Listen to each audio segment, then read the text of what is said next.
Hey everyone, this is Steve Weintraub with Collider. I'm here in our South by Southwest studio, and I am here with the fine folks behind Desert Road. How are you guys doing?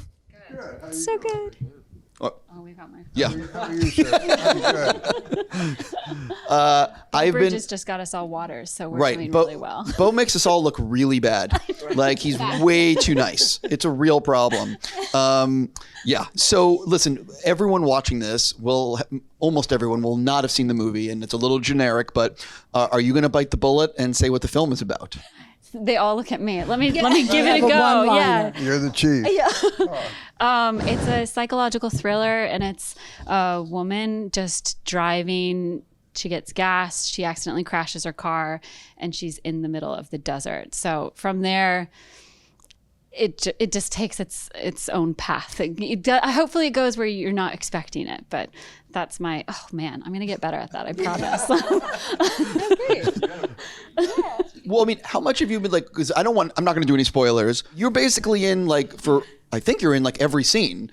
If not every scene, it's 99.9% of it. Mm-hmm. What was it like for you reading the script for the first time and seeing the way that this film goes with the different direction? You know what I mean? And I'm doing a terrible job, but what was it like for you? No, I mean, I read it twice back to back because it did take me a while to take it all in, which is the best thing ever. Mm. It really it makes you think. But it just really encaptures that feeling of being stuck in your life and feeling so much self-doubt, and I just don't question my narrative that often, and I just stick to this thing that I identify with, and then I'm just stuck in this endless circle. So it was just amazing to read something that just in such an interesting way and captures that. There's not much I can share for beyond that. So you guys have been in, I'm going to say, at least 5 movies in your career, perhaps a little bit more. What was it about the script for both of you that said, I want to be a part of this? I really love the script. I have a little ashtray in my house that says, "All who wander are not lost." And I think that this movie is about, when you do get lost and you're wandering, and it's about redemption, about forgiveness. It's dealing with parallel universes. I mean, it's hard to talk about because it's pretty unique, and I think people that watch it are going to be in for a real unique experience. Oh, you got one. Is this on? 100%. Yeah, I promise. Okay. What was the question? What was it about this script that said, I want to be a part of this? Oh boy. Truly? I didn't have many lines. That's always a good sign.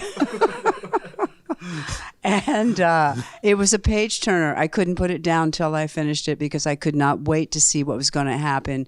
And if that is what's on screen, because I have not seen it yet either, we're all going to be at the premiere tomorrow. I cannot wait to see what Shannon has done with this remarkable work of self-doubt, as you said, Kristine, and if something happens and you don't know your way out of it, you return to it. And that's a metaphor for all of us in our lives. If we are stuck in something and we see the same patterns happening over and over and over again, until you can forgive or do self-investigation, you're going to keep coming back to the car crash. Literally. So this is your first feature, and I'm curious, what was it about? Did you debate what story you wanted to make as your first feature? How did you decide that this was ultimately the script and the project that this is it? I write a lot of sci-fi, and I'm very lucky to mainly work as a writer and sort of in the studio system, and those are all very big movies. And this was an idea that I had that was small enough. I felt like I could direct it myself. It's, as you see, it's a very small cast and very few locations. And I was like, okay, that's more manageable than these big sci-fi crazy action. So, and I just think you have to fall in love with your own like thing that you write and be passionate about it. It's so hard to make a movie. You have to really like it to want to, go out and make it. So I think that was kind of why it felt like this was the right one. You just kind of have to go with your gut, I think. So, who did you show it to that gave you the best notes that made you look at the film and say, "Oh, wait, do I need to tweak this?" What a great question.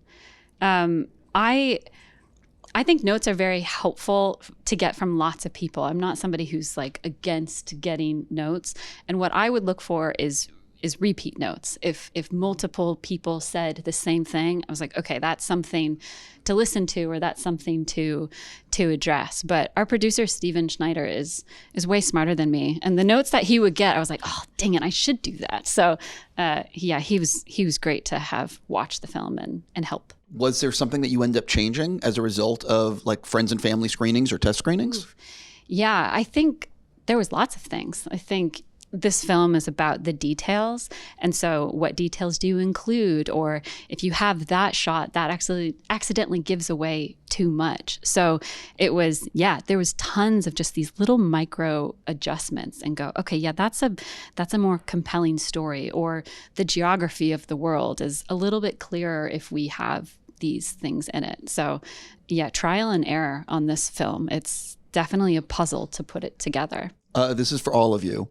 You see the shooting schedule, and I'm gonna and you know what's coming up. What was the thing that you were most excited to film, and why? Oh wow, that's a really good question. How do I not reveal anything? So tricky. Oh my God. There's a lot to this film that is it's talking in circles. I think it's very hard. I think it was the first scene working with Kristine. I mean, because we had a dinner the night before we started shooting, and I'd never met her before. I didn't know what she would be like, and from our sort of dinner that we had, I was like, oh, I'm excited. And to now, this is the not reveal answer, but basically just the first day working with Kristine, I think I was most excited for. Yeah. I was going to say the same, Max. I was by myself for a lot of it, so it was really exciting to shoot with another actor for the first time, and he just keeps you on your toes.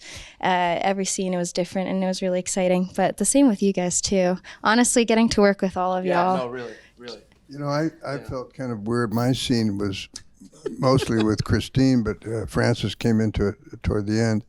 But her whole scene, she had to be lying on her back in the middle of the night on a highway, and they closed down the highway to traffic, but I was nervous for her.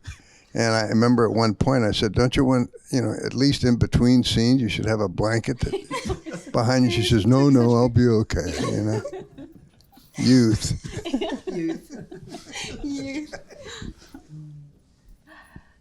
Yeah. You're staring at. Oh, I was seeing if you were going to answer. If there was a scene that you were really excited to film. I can't reveal anything. That's by the way, like it is. Like it legitimately is, especially for certain people at this table who I'm not going to look at and give away anything. You know what I mean? But what is it like though? Because you are in like this whole thing.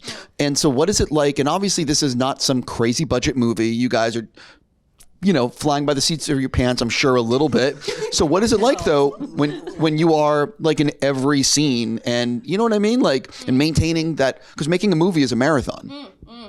Yeah, it is. It's not a sprint. Even though we did sprint a lot. Lots of sprints, but it was total of a marathon. But it was a marathon. No, I mean, honestly, the script was all there. It was just fun to show up, and there was no pressure. I feel like I could just try stuff out, and that's just such a blessing to show up, especially when you're in every single, scene that you can always constantly play. I'm not that good of a technical actor, so it was a good challenge in that way to kind of not have someone to fall back onto. Like, I really rely on my scene partners. But the DP, Nico, he was amazing, and he really helped me feel free. And it was just constant exploration. So we're doing a supercut of everyone who comes into our studio, at least for my interviews. And I'm going to ask you guys this, and this is something you can answer. If you could only watch one TV show for the rest of your life, what TV show would it be and why? The OC. That is not what I expected, but amazing. The one I would watch, I'll give you the soundtrack to start with. Dun da da da, dun da da da. Sea Hunt, the series my dad was in, because I just loved the man so much, and it would be fun to see him every week. Yeah, for the younger generation that is watching this right now, your dad is a legend in Hollywood, and did so many cool things. Right. And I put this out to the universe, all those listening to the show. What was the name of Mike Nelson's boat? And I'm not going to reveal it now, but that's just something to consider and think about. Thinking about that all day. And I'll give you a clue. It starts with A.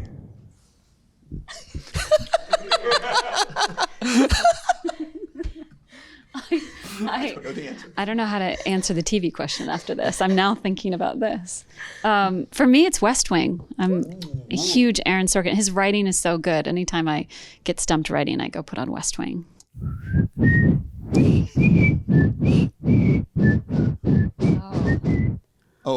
Mayberry RFD. I was going to say Andy. Andy Griffith. yeah. Nobody in this room knows what I'm talking about. I knew it was Oh Andy my Griffith. God, I'm so I knew it old. was Andy.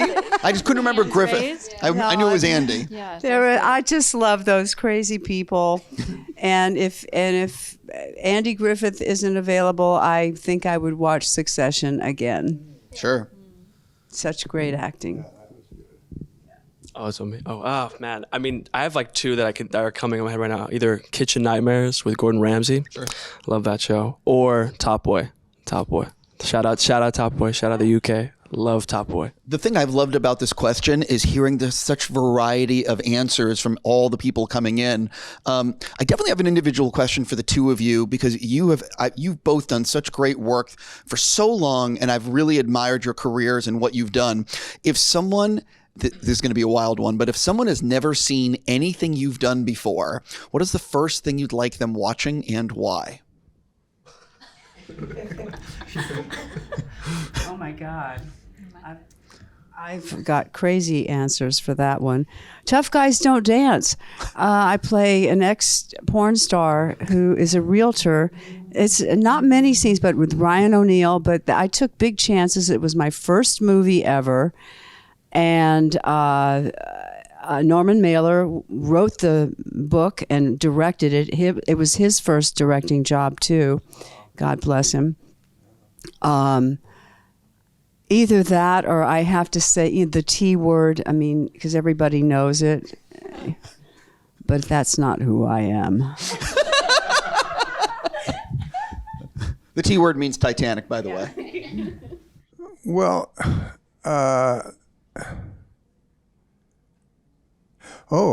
okay.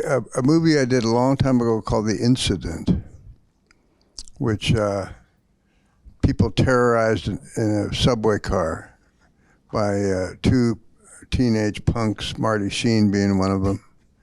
And I was an Oklahoma soldier. I have to do one individual question for you, and because I'm also a fan of Paul Schrader, and you are part of his new project, which is called Oh Canada, and so I'm obviously looking forward to it. It has a fucking great cast. Yes. What can you tease about it? What are you looking forward to audiences seeing? Oh, wow. What can I tease about it? Not much either. But yes, as you know, the cast is amazing. I don't really want to spoil anything, so stay ready. The staple of this interview. Yeah, it's just basically... Like, in all seriousness, there's a lot of things in this movie I really want to talk about in specifics, and like the rules of this universe, for example, and other things, but we have to talk about that after down the road when the movie maybe has a trailer and everything else, and because it's definitely getting released for sure. So for people that are watching, really keep your eyes out for Desert Road. I'm confident you will enjoy it, and I really wish you guys nothing but the best and have a fantastic